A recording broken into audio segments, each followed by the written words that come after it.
Sometimes embarrassment reveals where you may have identity problems, pride problems, insecurity.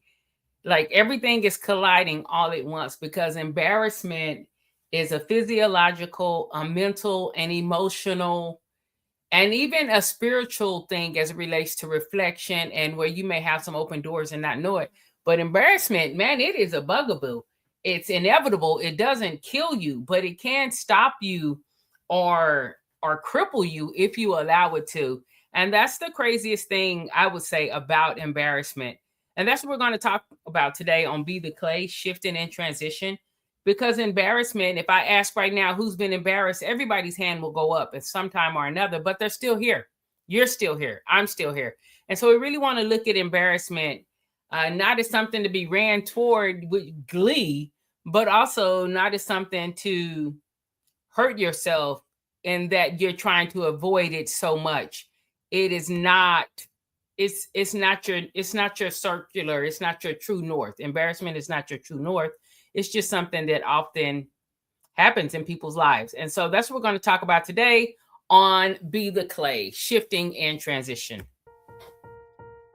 You are listening to Be the Clay, Shifting and Transition, the space where transition meets truth, comfort meets obedience, and where God molds the person you're becoming, professionally and personally, because they were not originally designed to be separate. I'm your host, Sharyn Combs, and each week we explore reinvention, identity, mindset, and the faith required to hold your form when life is and is not applying pressure. Here we get honest about the battle, the breakthroughs, and the becoming, because the journey to a new you doesn't start with perfection, it starts with pliability. So take a breath, lean in, and let's grow, one intentional conversation at a time. Welcome to Be the Clay.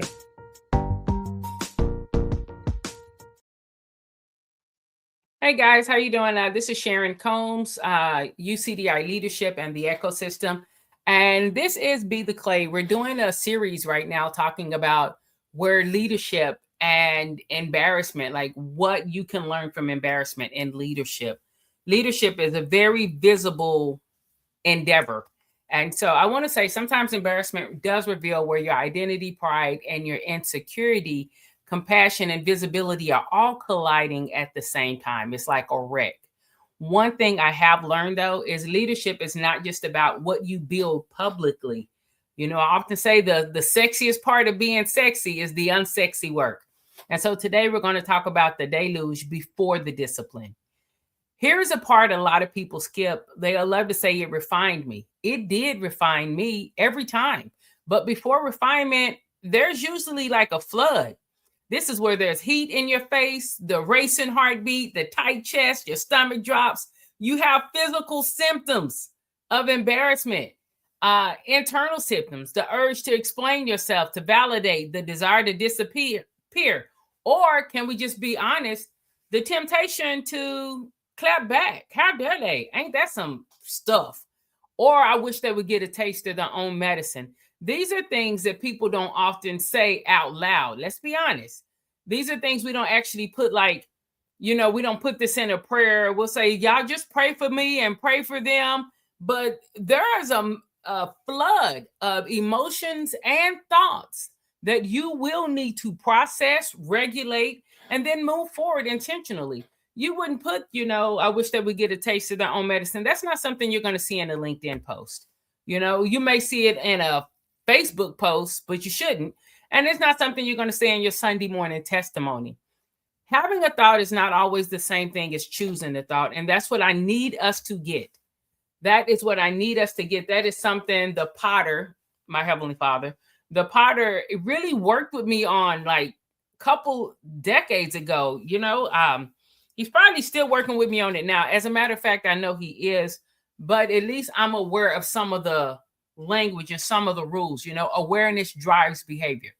Listen, just because you have a thought doesn't mean you have to act on that thought. It doesn't even mean that thought is actually your primary premise or foundation. It doesn't have to become your driver. And feeling something is not the same thing as becoming it. So you felt embarrassment. It doesn't mean you are embarrassment, you know? And this is where leadership starts. You know, first lead yourself. You want to fly? First lead yourself. Not in pretending that you weren't embarrassed. I was embarrassed. Not in acting like it didn't bother you. Things have bothered me. I know they bothered you. Not in dressing up a wound in wisdom before you've even cleaned it. That's performative, but it's still some ache in there. You have to clean it, friends. It must be cleaned. And this starts when you pause long enough to process what just happened inside of you. Because embarrassment brings this flood, this deluge of thoughts, this deluge of emotions, it's all at once. As a matter of fact, physiologically, your face feels flushed because it's a flood. You have all these type of different interpretations and physical reactions. And if you don't start processing that deluge, like you may start obeying it. Let me sit there for a minute. If you don't start organizing, segmenting, processing these thoughts, what is your actual thought? What is just a reactive thought?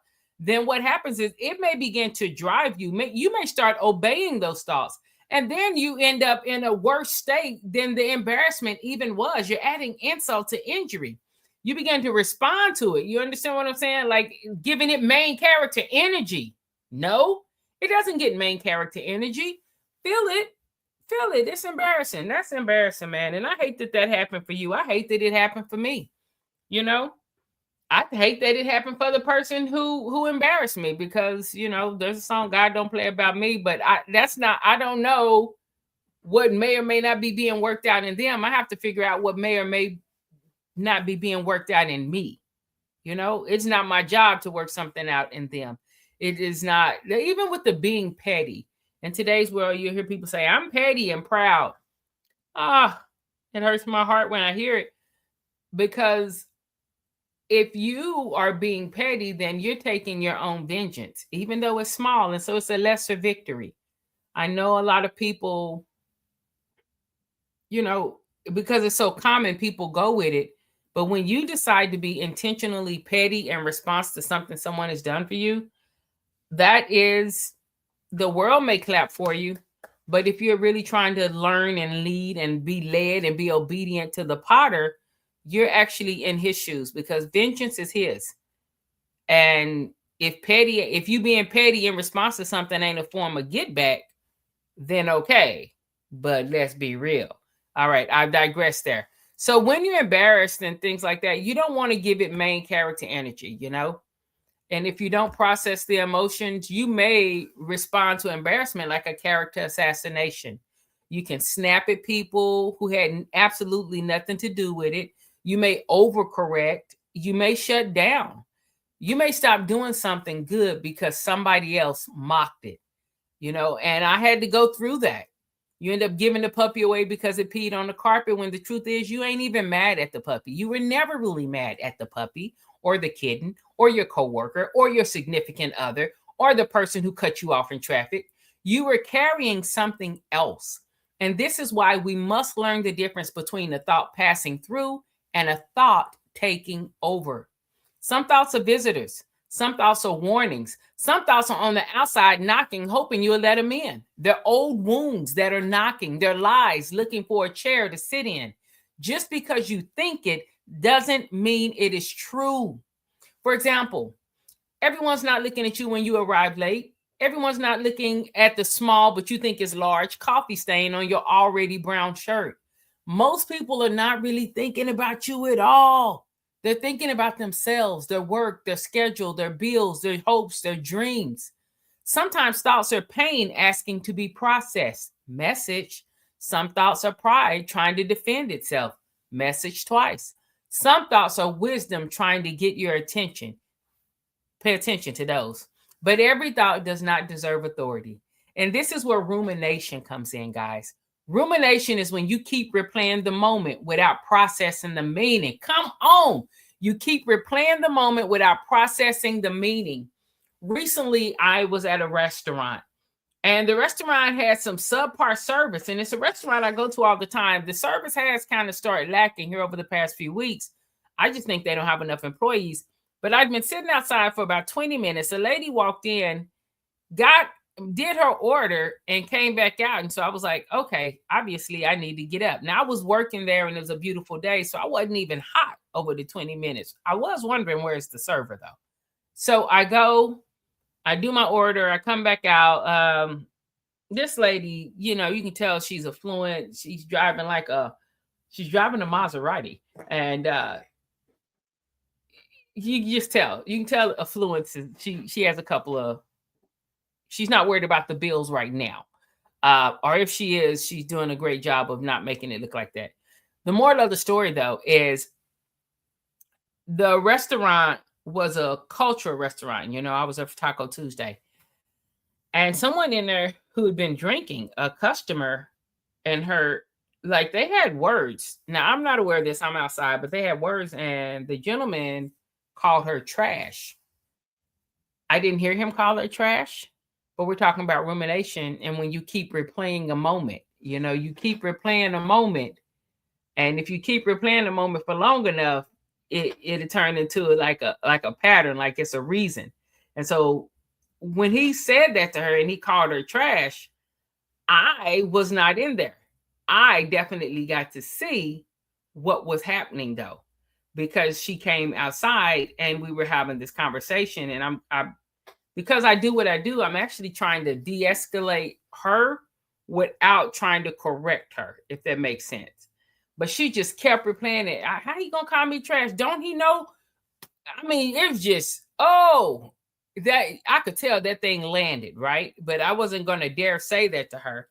I just didn't want it to escalate into something more. I didn't want her calling somebody to come up there, because she definitely wanted to call her husband. And she was having a good day before she went in there. I could see it on her. She was having a good day, but she got hit in her emotions. And now I am speaking with this lady, and I know this lady is in the deluge. You know, I know she's in the flood of thoughts, of emotions. She is in reaction mode. Short level, she's hot as a firecracker. She has been disrespected. She feels as if she's been disrespected. She wants, you know, it ain't right, you know, and it's a cultural restaurant, so no one really said anything to the gentleman, but the server was out there trying to talk to her, and I'm like, alcohol is definitely involved in both the gentleman and her. I didn't even see the gentleman, but I could tell.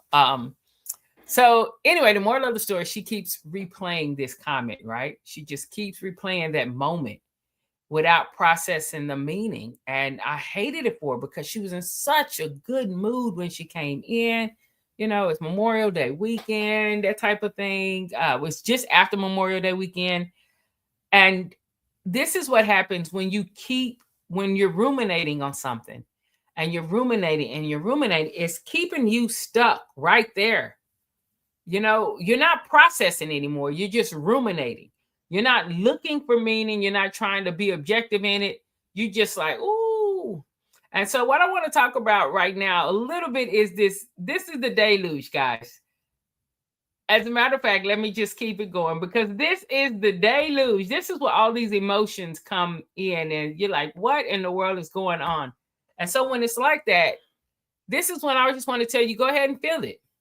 You know, if you're like, I can't believe this happened, or how dare he, or how dare she, you know, feel those emotions.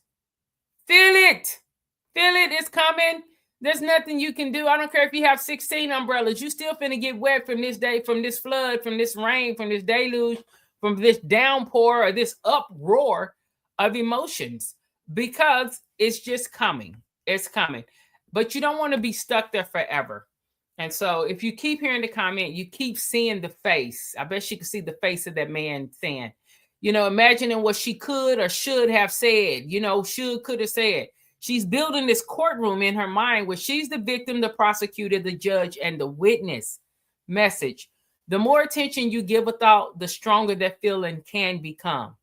Now, I do want you to know attention can also weaken a thought. And that's why I'm telling you to go ahead and feel it. But when you observe it without feeding it, then it can weaken it. That is the discipline, not the denial. That is discernment, not emotional numbness. Emotional leadership, guys. This is not us pretending it didn't matter. This is us deciding it will not rule, it will not dictate. Not today, as the young people in the Christian, not today, Satan. So go ahead, process the emotion. I want you to name what is happening. So when you're feeling embarrassed, I want you to name what is happening. Go ahead and name it. Say what it is. I feel embarrassed. I feel exposed. I feel small. I feel disrespected. I feel angry, man. I feel misunderstood. I feel ashamed. I feel like I want to defend myself. God may not do it fast enough. Naming it does not make you weak. It helps you to assess where you are. It keeps this embarrassment from driving without permission. The second thing I want you to do is I want you to process the thoughts. Ask yourself, what am I thinking right now? You guys know we have a whole Think on Purpose program, which is not just about purpose and destiny, but really about thinking about what you're thinking about. Metacognition, looking at a thought. Sometimes you're thinking a thought and it ain't even your thought. Somebody else, you want to check the origin and intent. Somebody else, a conversation you had or an opinion somebody had about you 27, 50, 11 years ago. And now that thought is resurfacing and you're taking ownership of it as if it's yours. What? Get out of here, man. Thinking that they're right. Maybe something in what that man said about her being trash hit something on her inside where somebody else may have said that. I don't know. Like I said, she's in the Maserati and she looked tight. You know what I'm saying? So maybe, I don't know. But I've been around and worked with human behavior long enough to know that sometimes there are times in lives when people are so put together and everything is so put together because they absolutely don't feel worthy. And something happened maybe when they were a child and they never got over the trauma. They just moved past that, but they still carry it with them inside. And then someone who you don't even know, who you didn't even know you were going to see today, who's drinking on a Taco Tuesday, calls you trash, and it derails not just your day. Maybe it's derailing her week. She could still be ruminating on it right now. I hope she's not. Like I said, because she was very happy going in. And when she left, the happiness was no longer there. She just like something like that. And so you can be thinking, am I thinking they're right? Begin to process the thoughts. Feel everything you need to feel. Get wet. It's the deluge. Okay. Feel it all. Don't let it dictate. Just because you're feeling it doesn't mean it can drive you somewhere. Sit in the feelings and then begin to process it. And processing it as in arranging what you're thinking, identifying what you're thinking, assessing what you're thinking. And then I want you to process it again. I want you to process it objectively now, like standing outside, like you are looking through the glass window at the test subjects. Let your thoughts be test subjects. And you are standing on the other side of a glass window with a clipboard. Am I thinking that they're right? Am I thinking that I look foolish? What am I thinking? Am I thinking I should stop? Am I thinking I need to prove myself? And who do I need to prove myself to? To them or to the people who saw it and heard it? Am I thinking I need revenge? Am I thinking everyone sees me differently now? Don't judge the thoughts too quickly. Get them out first, almost like a brain dump. Air them out and vent them out in a safe place if you need to. Note, safe and familiar is in family-like and familial. Safe and familiar or familiar are not necessarily synonymous, guys. Just because someone is consistently around you, like y'all have family dinner or something, that does not mean that person or that environment is a safe place for you. I had a relative, right? And I remember years ago, I used to share this story a lot, especially when I first started speaking about leadership and transitioning in your leadership vertically, not horizontally. But I was sharing about this relative. And so I have a relative that I knew would cut for me. If something happened or somebody's trying to do something to me, that relative was down. Who did it? What for? We're going to let them know, right? And I love I love that she wants to ride for me. However, I cannot agree with each of those rides. The punishment must meet the crime. Just because someone tried to clown me does not mean things have to get physical, or we need to do something that could make this situation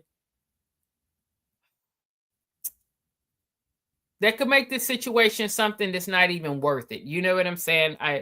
Nobody needs to get cut because they tried to clown me. You don't need to get cut for that. You try to kill me, you try to mess up my livelihood, then I have to defend myself. Those things may take a little more of a measured approach. But the first thing I'm going to do after I process my thoughts, I'm going to pray. I'm going to pray by God's grace. I'm human, so I may have a human moment, but I hope that I'm going to pray and say, Lord, is this something I need to pursue? And if I pursue, would I recover all? Because why did it bother me that much is a question I'm going to ask myself. Now, so with that cousin, even though I know she'll cut with me, it may feel like that's a safe place, but that's not really the safe place for me to share that, because she's not going to handle it in the way that I would handle it. If you have a relative who ready to pop off, I call it X factor, then maybe you don't share everything with that relative at once, because you may decide you don't want to pop off. This is not worth the pop off. I just want somebody that I can say, let me tell you what happened, this foolishness. Or you have a predatory boyfriend, okay, or girlfriend. I'm not just, predatory significant other. But, people can use information and try to act like they're on your side, but they're actually maybe trying to separate you. I've been around people, and I've been in relationships also with individuals that they just were not for me. And it took me a little bit to know that. But those are growth spurts. Okay, so anywho, a safe environment and a familiar environment is not always the same.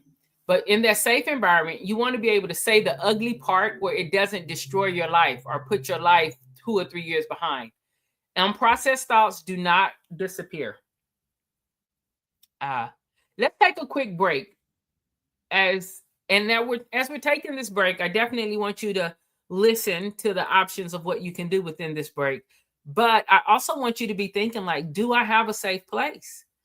Therapy would be a safe place for some people, but maybe something happens when you get embarrassed and you don't even see your therapist till next week or something. What will you do with those thoughts until then?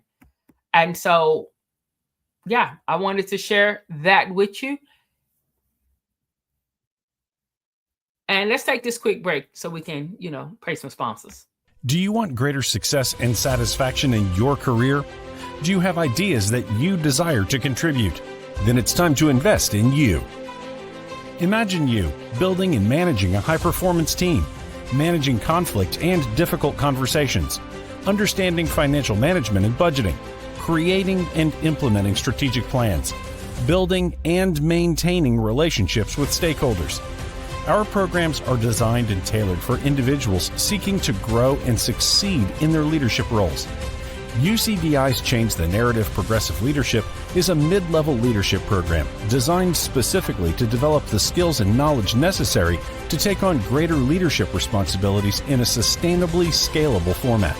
So, if you're tired of seeing ineffective processes, unhealthy work distribution, lack of follow-through and accountability, and you want to be an answer for yourself and for your team, then this is the program for you. Contact UCDI Leadership at info@ucdileadership.com or text LEADERSHIP to 214-717-5921. The future depends on many things, but mostly it depends on you. All right, so we're back, and I want to talk real quickly about avoidance, sarcasm, recognizing certain thoughts. And if you don't, how do I say this? In the safe area, you get to say the ugly part where it doesn't destroy your life. And the reason you want to do that is because unprocessed thoughts do not disappear. They usually go underground and come back dressed up as attitude, avoidance, sarcasm, shut down, and overreaction. All right. So third thing I want you to do is I want you to ask yourself on this part of the process, ask yourself, Is this true? Is it useful? Is it mine? These thoughts and these emotions. Is this old? Is this something popping back up? Is this about the current moment, or did this touch something deeper? What part of this deserves my attention? What part of this needs to be released?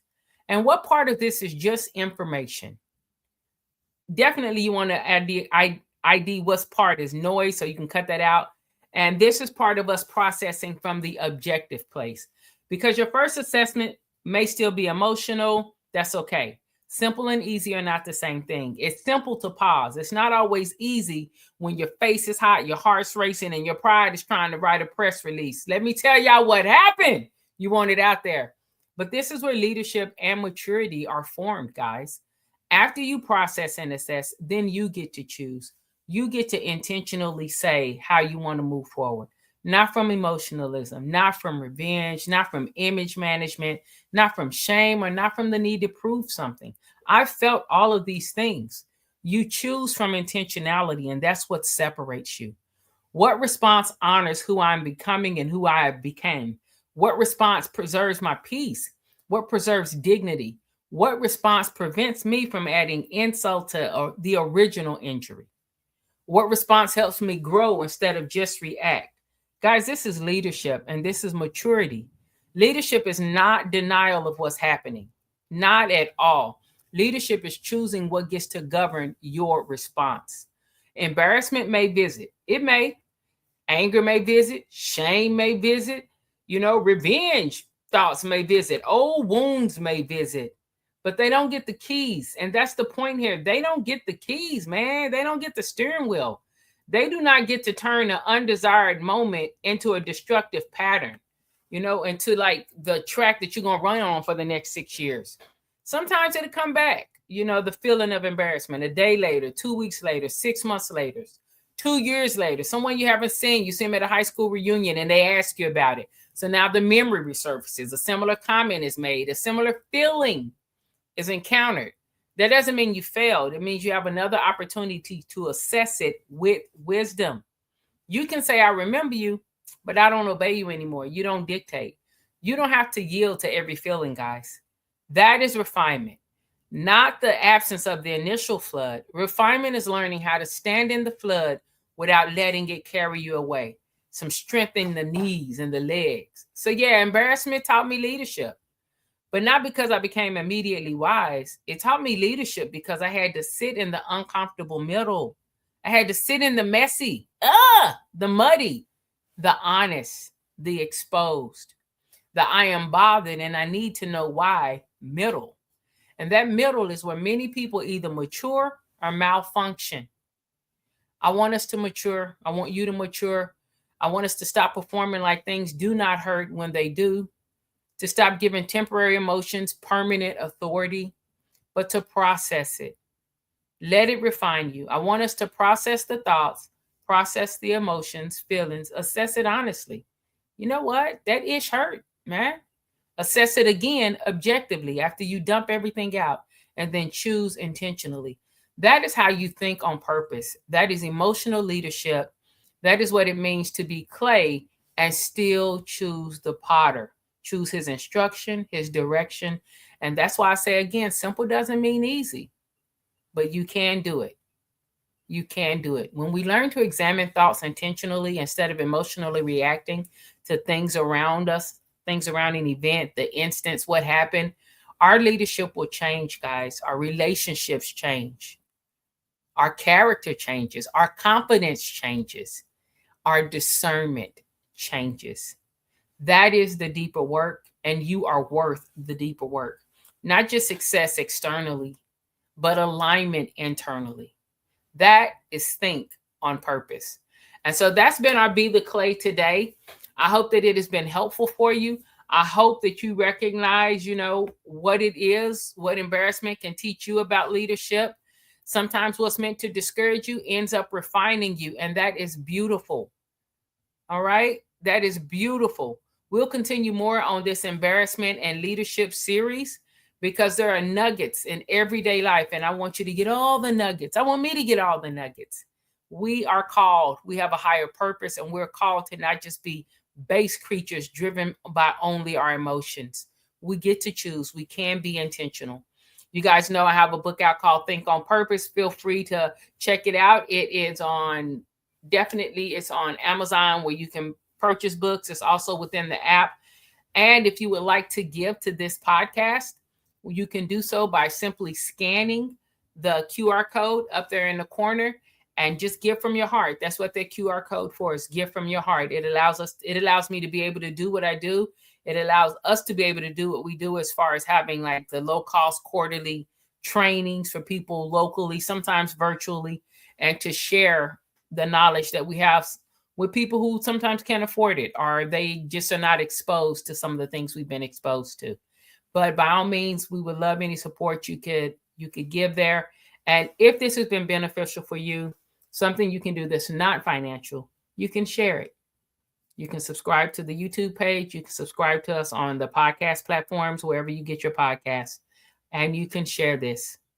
I want you to think on purpose, and I want you to realize that just because you're embarrassed, that is not the end of your life. That is an instance that after you feel it, now you can process it, dump it all out, organize